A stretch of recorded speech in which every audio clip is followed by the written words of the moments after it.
नमस्कार, मैं प्रदीप सिंह रावत, बनिंग इंस्टीट्यूट के उस ऑनलाइन प्लेटफॉर्म पर आप सभी का स्वागत करता हूँ। आज हम बायोलॉजी के कुछ महत्वपूर्ण प्रश्नों को हल करेंगे। हमारा जो तंत्र चल रहे थे, उन तंत्रों में आज हम पाचन तंत्र को आगे बढ़ाएंगे और आज पाचन पाचन तंत्र से संबंधित कुछ महत्वपूर्ण प्रश्नों को हल करेंगे। तो चलिए स्टार्ट करते हैं। क्वेश्चन नंबर फर्स्ट देखें आप, मानव शरीर में किस प्रकार का पाचन तंत्र पाया जाता है? यानी आपको ये बताना है कि हमारी जो ह्यूमन बॉडीज होती है, ये ह्यूमन बॉडीज में किस तरह का पाचन तंत्र पाया जाता है। आपको यह पाचन तंत्र बताना है, मानव शरीर में किस प्रकार का पाचन तंत्र पाया जाता है। तो हम देखेंगे, अगर बात करें प्रथम पश्चात बाह्य कोशिकीय अंतः कोशिकीय, दोनों ही सही हैं, दोनों ही गलत हैं। तो आप देखोगे हमें बाह्य कोशिकीय पाचन पाया जाता है, क्योंकि मानव शरीर में जो पाचन होता है वह आंत में होता है, और आंत जो हिस्सा होती है वो आहार नाल का होती है। आहार नाल यानी कि एलिमेंट्री केनाल।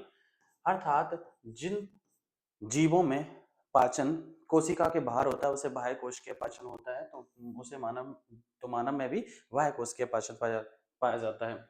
स्टार्ट करते हैं क्वेश्चन नंबर द्वितीय पर, बाह्य कोशिकीय पाचन क्या होता है? तो आपको ये बताना है कि बाह्य कोशिकीय पाचन किसे कहते हैं।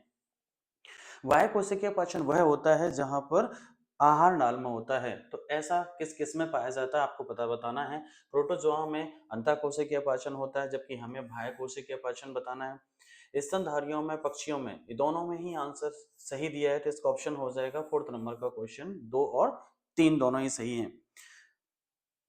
आगे बढ़ते हैं क्वेश्चन नंबर थर्ड, निम्न में से कौन सा अंग मानव पाचन तंत्र का हिस्सा नहीं है? तो आपको ये बताना है कि कौन सा जो दिए गए अंग है उनमें पाचन तंत्र का हिस्सा नहीं होता है। बात करते हैं हृदय, आंत, यकृत और आमाशय। हृदय यानी आपका हार्ट, आंत यानी आपकी इंटेस्टाइन, यकृत यानी आपका लिवर, आमाशय यानी कि स्टोमक। इसमें हम देखेंगे कौन पाचन तंत्र का हिस्सा नहीं होता है। तो हृदय पाचन तंत्र का हिस्सा नहीं होता है, क्योंकि हृदय हमारा रक्त परिसंचरण तंत्र का हिस्सा होता है। आगे चलते हैं क्वेश्चन नंबर फोर्थ की ओर, मानव की आहार नाल प्रारंभ होती है। यानी आपको ये बताना है कि मानव की एलिमेंट्री केनल कहाँ से प्रारंभ होती है। हम देखते हैं मुख गुहा, ग्रेसनी, ग्रासनली और आमाशय। तो हमारी जो मानव की आहार नाल है वो मुख गुहा से ही प्रारंभ हो जाती है। तो इसका आंसर है क्वेश्चन नंबर फर्स्ट। आगे बढ़ते हैं क्वेश्चन नंबर 5, भोजन को निगलने समय या निगलते समय कौन सा अंग आंतरिक नासाद्वारों को बंद करता है? यानी जब हम भोजन को निगलने के बाद उसे चबाकर जब अंदर की ओर, आंत की ओर ले जाते हैं, तो कौन सा हमारा अंग होता है जो नासाद्वारों को बंद कर देता है, ताकि नाक से हवा और मुंह से खाना जाए तो दोनों में खाना किसी तरह की अपवाद ना हो। इसलिए तो ये इसका आंसर है सही हमारा अली जिब्बा। अली जिब्बा हमारे शरीर में पाए जाने वाला वह अंग होता है जो कि पाचन तंत्र और सांस लेने के समय नासा द्वारों को बंद कर देता है, ताकि हमें भोजन निगलने में किसी प्रकार का ठसका ना आए। दूसरा, आगे बढ़ते हैं क्वेश्चन नंबर 6, निम्न में से किस अंग पर स्वाद कलिकाएं पाई जाती हैं? यानी आपको बताना है कि टेस्ट हमें किस अंग से आता है। तो आपके सामने दिए गए इतने सारे ऑप्शन है, इनमें से सारा पहला ऑप्शन है मुख गुहा, दूसरा ऑप्शन है जीभ, तीसरा ऑप्शन दांत, चौथा ऑप्शन तालु। तो हमारा निम्न में से स्वाद कलिकाएं, तो स्वाद कलिकाएं हमारे टंग पर पाई जाती हैं। टंग यानी कि हमारी जीभ। आगे बढ़ते हैं हम क्वेश्चन नंबर 7, जीभ भोजन को उलटने पुलटने का कार्य करती है, ऐसा क्यों? यानी हमारा जो जीभ है इसका भोजन को उलटने पुलटने का काम करती है, पर आपको बताना है ऐसा क्यों करती है। हम देखते हैं कौन सा आंसर सही है। पहला देखते हैं ताकि भोजन में स्वाद आ सके, दूसरा ऑप्शन ताकि भोजन चबाया जाए, तीसरा ऑप्शन है ताकि भोजन में लार अच्छे से मिल जाए, चौथा ऑप्शन उपरोक्त सभी विकल्प सही है। तो इसका सही से ज्यादा आंसर देखा जाए तो भोजन को जीभ उलटने पुलटने का कार्य इसलिए करती है ताकि जीभ अच्छे से उसमें लार को मिला सके, जिससे क्या होता है भोजन को निगलने में हमें किसी तरह की कोई समस्या नहीं आती, क्योंकि भोजन उससे लसा हो जाता है। आगे चलते हैं क्वेश्चन नंबर 8, मानव शरीर में कितने दांत जीवन में केवल एक बार आते हैं? आपको ये बताना है कि मानव शरीर में जो दांत आते हैं वो ये बताना है कि कितने मात्र जीवन में एक बार आते हैं। 32, 12, 20 और 8। तो हम देखते हैं कि जब बच्चा जन्म लेता है तो उसमें प्रारंभिक 20 दांत आते हैं, जिन्हें हम दूध के दांत कहते हैं। जब ये गिर जाते हैं तो 32 दांत इकट्ठे होकर पूरे आते हैं। तो मानव शरीर में जीवन में केवल एक बार दांत जो आते हैं वो 12 दांत आते हैं। ये केवल एक बार ही आते हैं, ये दो बार नहीं आते हैं, बल्कि 20 दांत ऐसे होते हैं जो दो बार आते हैं। ठीक है, तो इसका आंसर ये होगा अपना दूसरा। आगे चलते हैं क्वेश्चन नंबर 9, मानव के दांतों का प्रकार होता है। मैंने आपको ये बताना है कि दांत किस प्रकार के होते हैं मानव के। हमारे दांत समदंती होते हैं, विषमदंती होते हैं, दोनों ही सही हैं, दोनों ही गलत हैं।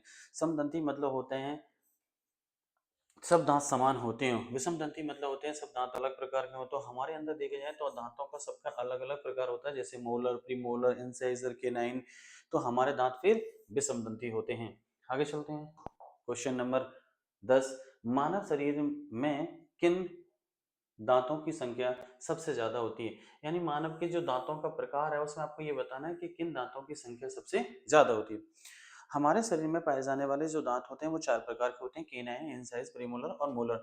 तो हम ये देखेंगे इसमें जो हमारे दांत होते हैं इनमें मोलर की संख्या सबसे ज्यादा होती है। मोलर जो दांत होते हैं वो हमारे शरीर में 12 होते हैं, 6 ऊपर होते हैं और 6 नीचे होते हैं। आगे चलते हैं क्वेश्चन नंबर 11 की ओर।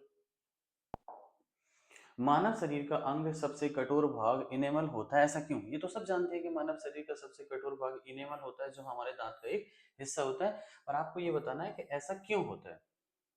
हम देखें ऑप्शन को, क्योंकि उसमें पानी की मात्रा सबसे ज्यादा होती है। तो जिस भी शरीर में पानी की मात्रा ज्यादा होती है। दूसरा ऑप्शन है क्योंकि इसमें पानी की मात्रा सबसे कम होती है। तो ये ज्यादा आंसर सही है, क्योंकि उसमें पानी की मात्रा सबसे कम होती है। मानव शरीर के जिस हिस्से में पानी की मात्रा जितनी ज्यादा होती है वो उतना ही लचीला और सॉफ्ट होता है, और जितनी कम होती है वह उतना ही कठोर होता है। तो इसमें आंसर क्या बनेगा हमारा? दूसरा।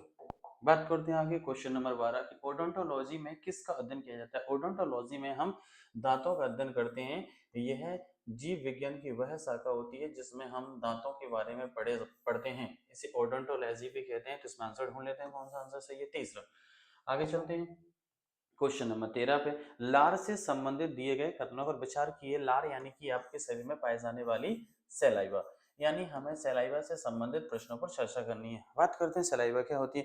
तो लार अम्लीय होती है, और हमें इसमें सिर्फ सत्य कथन ही बताना है। लार अम्लीय होती है, ये सही है। लार का पीएच मान 7.7 होता है, तो नहीं, लार का पीएच मान 6.4 होता है या 6.7 होता है। जबकि बात करें लार में एंजाइम होते हैं, बिल्कुल एंजाइम पाए जाते हैं, लाइसोजाइम एंजाइम पाया जाता है, टाइलिन भी पाया जाता है। विकल्प 1 और 3 दोनों ही सही है। तो मान लेते हैं ये भी सही है और ये भी सही है। तो फिर हमारा आंसर क्या आंसर माना जाएगा? फोर्थ विकल्प। आगे चलते हैं क्वेश्चन नंबर 14। मानव शरीर में पाचन की क्रिया प्रारंभ हो जाती है, यानी हमें ये बताना है कि डाइजेशन की क्रिया कहाँ से प्रारंभ हो जाती है। तो हम देखते हैं पहला ऑप्शन है आमाशय से, दूसरा आंत, तीसरा यकृत और मुख गुहा। तो वास्तव में देखा जाए तो पाचन की प्रक्रिया मुख्य गुहा से ही प्रारंभ हो जाती है। आगे बढ़ते हैं क्वेश्चन नंबर 15। मानव शरीर में सबसे ज्यादा अम्लीय माध्यम कहाँ होता है? यानी आपको ये बताना है कि हमारा जो मानव का शरीर होता है उसमें सबसे ज्यादा एसिड फॉर्म यानी कि अम्लीय माध्यम सबसे ज्यादा कहाँ होता है। तो हम देखते हैं हमारे मानव शरीर में अम्लीय माध्यम सबसे ज्यादा आमाशय में होता है, यानी कि स्टोमक में होता है। स्टोमक में हमारे शरीर में HCl का स्त्रावन होता है, यानी हाइड्रोक्लोरिक अम्ल का। इसकी वजह से हमारे शरीर में सबसे ज्यादा अम्लीय माध्यम आमाशय में होता है। बने रहिए, आगे के प्रश्न इसी तरह के हम 15 से आगे सीरीज आगे चलेंगे।